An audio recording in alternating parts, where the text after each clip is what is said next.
बच्चों, आज हम पार्ट 8 में पढ़ेंगे किशोरावस्था। किशोरावस्था किसे कहते हैं? किशोरावस्था जो है वो 11 से 12 वर्ष से प्रारंभ होकर के 18-19 वर्ष तक रहती है। और किशोरावस्था में उम्र के साथ शारीरिक बदलाव कौन कौन से होते हैं? किशोरावस्था में हमारे कौन कौन से बदलाव होते हैं? नंबर 1 है लंबाई में वृद्धि। 18 वर्ष की आयु तक लड़के लड़कियां अपनी अधिकतम लंबाई में वृद्धि करती हैं। बच्चों की लंबाई माता पिता से प्राप्त आनुवंशिक लक्षणों पर निर्भर करते हैं। लंबाई जो है 18 वर्ष तक हमारी बढ़ती है, उसके बाद बंद हो जाती है या बहुत धीमी गति से बढ़ती है। शारीरिक बनावट में परिवर्तन, लड़कों का जो है शारीरिक जो शरीर जो है उनका सीना चौड़ा होने लगता है, शरीर लड़कियों की कमर के नीचे का हिस्सा भी चौड़ा होने लगता है, और लड़कों की जो मांसपेशियां होती हैं वो सुस्पष्ट और गठी हुई होती हैं, मजबूत दिखाई देने लगती हैं। और तीसरा है स्वर में बदलाव। स्वर का मतलब आवाज। लड़कों की आवाज भारी जाती है, लड़कियों की आवाज मधुर हो जाती है। यह स्वर यंत्र में एक लैरिंक्स होता है जिसका विकास होने से यह होता है।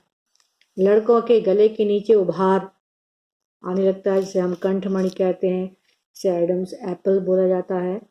देखा होगा जब लड़के बड़े जवान हो जाते हैं तो उनकी गांठ जो है गले में से गांठ दिखाई देती है। चौथा है स्वेद और तेल ग्रंथियों में सक्रियता। इस उम्र में किशोरावस्था की अवस्था में ग्रंथियों के अधिक क्रियाशील होने के कारण चेहरे में फुंसियाँ आने लगती हैं, कील मुहासे निकलने लगती है। तुमने देखा होगा जहाँ बच्चे जो हैं 11 से लेकर के या 18 तक होते थे, अधिकांश ये जो है 16 से लेकर 18 तक चेहरे पे कील मुहासे और फुंसियाँ आने लगती हैं। पांचवा है जननांगों में परिपक्वता। किशोरावस्था में लड़कों में शुक्राणु और लड़कियों में अंडाणु का बनना शुरू हो जाता है। छठा है मानसिक और संवेदनात्मक विकास। किशोरावस्था में पहले की अपेक्षा बच्चे चिंतनशील, संवेदनशील, भावुक और स्वतंत्र हो जाते हैं। वे तर्क वितर्क कर सकते हैं और निर्णय ले सकते हैं। अब है इनके लैंगिक लक्षण कौन कौन से हैं? शरीर में विभिन्न प्रकार के अंतःस्रावी ग्रंथियों से हार्मोन स्रावित होने के कारण बालक और बालिका में अंतर को स्पष्ट कर सकते हैं, क्योंकि इस उम्र में जो है हम लड़के और लड़कियों में अंतर स्पष्ट हो जाता है। पुरुष हार्मोन्स कौन से होते हैं? टेस्टोस्टेरोन। और स्त्री हार्मोन्स होते हैं एस्ट्रोजन। हमारे देश में विवाह के लिए आयु कानूनी रूप से लड़कियों की आयु होती है 18 वर्ष और लड़कों की आयु होती है 21 वर्ष। लिंग निर्धारण कैसे होता है? कैसे बालक और बालिका का रूप लेते हैं? क्या ही जनन क्रिया होती है? मनुष्य में प्रत्येक कोशिका के केंद्रक में 23 जोड़ा या 46 गुणसूत्र होते हैं, जिनमें 22 जोड़े दोनों में एक समान प्रकृति के होते हैं, लेकिन जो 23वां जोड़ा होता है वो भिन्न प्रकृति के होते हैं।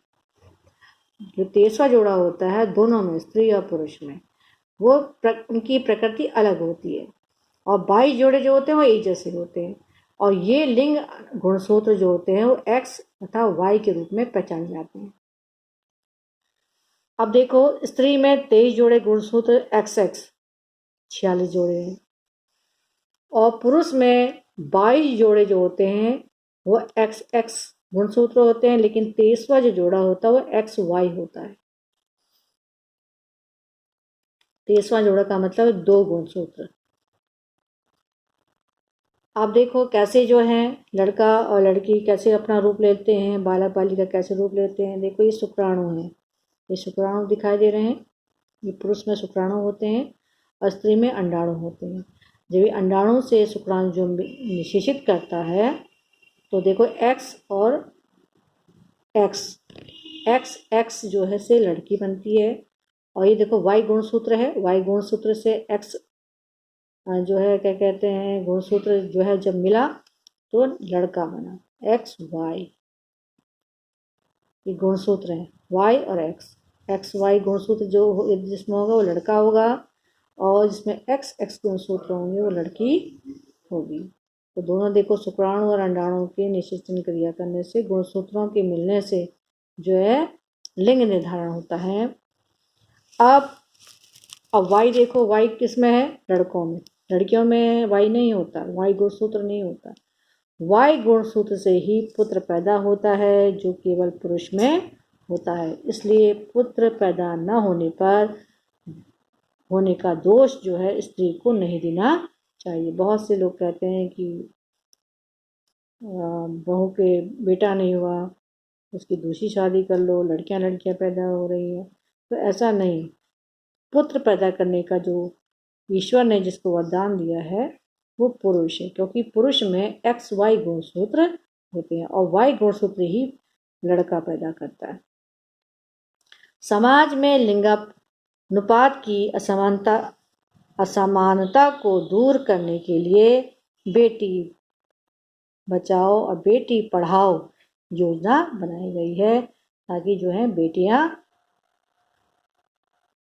आगे बढ़ें, बचें और लिंगानुपात कम न हो, क्योंकि लड़कों की अपेक्षा लड़कियों की संख्या हमारे देश में कम होती है, क्योंकि जैसे ही पैदा होती हैं या तो उन्हें मार दिया जाता है और या उन्हें गर्भपात करा दिया जाता है।